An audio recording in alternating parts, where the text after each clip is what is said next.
प्राचीन काल की बात है। राजा जनक ने ज्यों ही योग बल से शरीर का त्याग किया, त्यों ही एक सुंदर सजा हुआ विमान आ गया और राजा दिव्य देहधारी सेवकों के साथ उस पर चढ़कर चले। विमान यमराज की संयमनीपुरी के निकटवर्ती मार्ग से जा रहा था।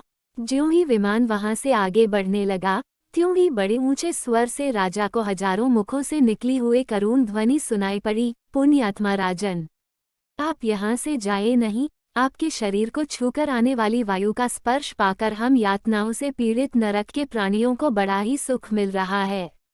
धार्मिक और दयालु राजा ने दुखी जीवों की करुण पुकार सुनकर दया करके निश्चय किया कि जब मेरे यहाँ रहने से इन्हें सुख मिलता है तो बस मैं यही रहूंगा। मेरे लिए यही सुंदर स्वर्ग है। राजा वहीं ठहर गए। तब यमराज ने उनसे कहा, यह स्थान तो दुष्ट हत्यारे पापियों के लिए है। हिंसक, दूसरों पर कलंक लगाने वाले, लुटेरे, पतिप्रायणा पत्नी का त्याग करने वाले, मित्रों को धोखा देने वाले, दंभी, द्वेष और उपहास करके मन वाणी शरीर से कभी भगवान का स्मरण न करने वाले जीव यहाँ आते हैं और उन्हें नरकों में डालकर मैं भयंकर यातना दिया करता हूँ। तुम तो पुण्यात्मा हो, यहाँ से अपने प्राप्य दिव्यलोक में जाओ। राजा जनक ने कहा, मेरे शरीर से स्पर्श की हुई वायु इन्हें सुख पहुँचा रही है, तब मैं कैसे जाऊं? आप इन्हें इस दुख से मुक्त कर दे तो मैं भी सुखपूर्वक स्वर्ग में चला जाऊंगा। यमराज ने कहा, ये कैसे मुक्त हो सकते हैं? इन्होंने बड़े बड़े पाप किए हैं। इस पापी ने अपने पर विश्वास करने वाली मित्र पत्नी पर बलात्कार किया था, इसलिए इसको मैंने लोहशंकु नामक नरक में डालकर 10,000 वर्षों तक पकाया है।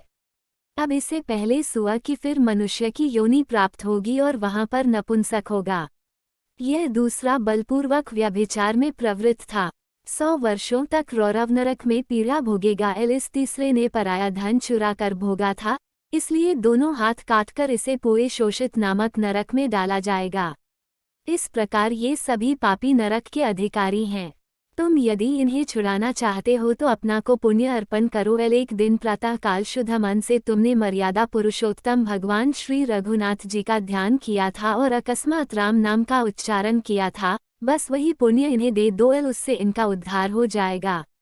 राजा ने तुरंत अपने जीवन भर का पुण्य दे दिया और इसके प्रभाव से नरक के सारे प्राणी नरक यंत्रणा से तत्काल छूट गए तथा दया के समुद्र महाराज जनक का गुण गाते हुए दिव्य लोक को चले गए।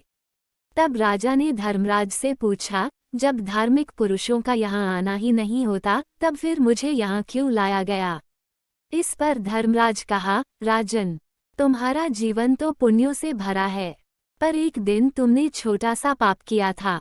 एकदा तू चरंती गांव वार्यामास वै भवान तेन पापविपाकेन निराय द्वार दर्शनम। तुमने चरती हुई गाय को रोक दिया था, उसी पाप के कारण तुम्हें नरक का दरवाजा देखना पड़ा। अब तुम उस पाप से मुक्त हो गए और इस पुण्य दान से तुम्हारा पुण्य और भी बढ़ गया। तुम यदि इस मार्ग से न आते तो इन बेचारों का नरक यंत्रणा से कैसे उद्धार होता? तुम जैसे दूसरों के दुख से दुखी होने वाले दयाधाम महात्मा दुखी प्राणियों का दुख हरने में ही लगे रहते हैं। भगवान कृपा सागर है।